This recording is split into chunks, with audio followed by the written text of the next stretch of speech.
एक तरफ जहां ज्यादातर एग्जिट पोल एक बार फिर से बीजेपी की सरकार बनाने का दावा करते नजर आ रहे हैं, तो वहीं दूसरी जानिब रियासत के लीडरान 35 ए को लेकर एक बार फिर से सियासत करते भी नजर आ रहे हैं।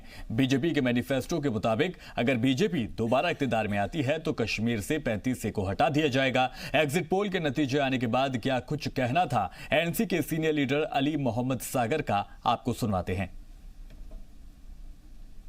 मेरे ख्याल में वो तो बीजेपी की क़यादत को बिल्कुल क्लियर ये बात है कि जम्मू कश्मीर में ऑलमोस्ट ऑल एक पार्टी को छोड़कर सब एक पेज पे हैं कि 35 ए और 370 को डिफेंड किया जाना चाहिए, उसको मजबूत किया जाना चाहिए, उसको परमानेंट जो ये कहते हैं कभी ये प्रोविजनल एक्ट है, कॉन्स्टिट्यूशन का लाजमी हिस्सा है, वो मजबूत किया जाना चाहिए ताकि जो रियासत और मुल्क की जो रिलेशन है वो ठीक तरह चले और जो रियासत में बदअमनी और जो खून खराबा हो रहा है ये बंद हो जाए। हिंदुस्तानी आर्मी के नॉर्दर्न कमांड जीओसी यानी commanding officer lieutenant general Ranbir Singh ने 26 फरवरी को हुई बालाकोट एयर स्ट्राइक और सर्जिकल स्ट्राइक पर एक बड़ा बयान दिया है। जनरल रणबीर सिंह की माने तो इंडियन एयरफोर्स की बालाकोट एयर स्ट्राइक एक बड़ी हुसूलियाबी है। साथ ही उन्होंने इस बात की भी तस्दीक की कि साल 2016 में इंडियन आर्मी ने पहली सर्जिकल स्ट्राइक की थी।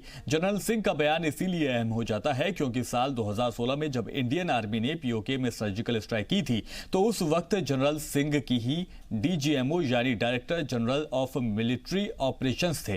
वाज़ेह हो कि इस साल लोकसभा इंतखाबात में सर्जिकल स्ट्राइक भी एक अहम मुद्दा बना था। GOC northern command general Singh ने साफ किया है कि कुछ दिन पहले एक आरटीआई में इस बात की जानकारी दी जा चुकी है कि सितंबर 2016 में पहली सर्जिकल स्ट्राइक हुई थी। मैं इस बात की तह में नहीं जाना चाहता हूं कि सियासी पार्टियां क्या कह रही हैं।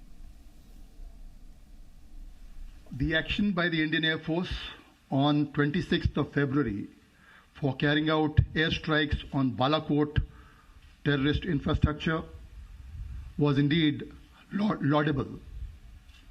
It was a major achievement wherein our aircraft could go deep into enemy territory and strike at the terror launch pads and the camps. The Pakistanis carried out their air operations very close to the line of control on the following day. However, they were given a befitting reply.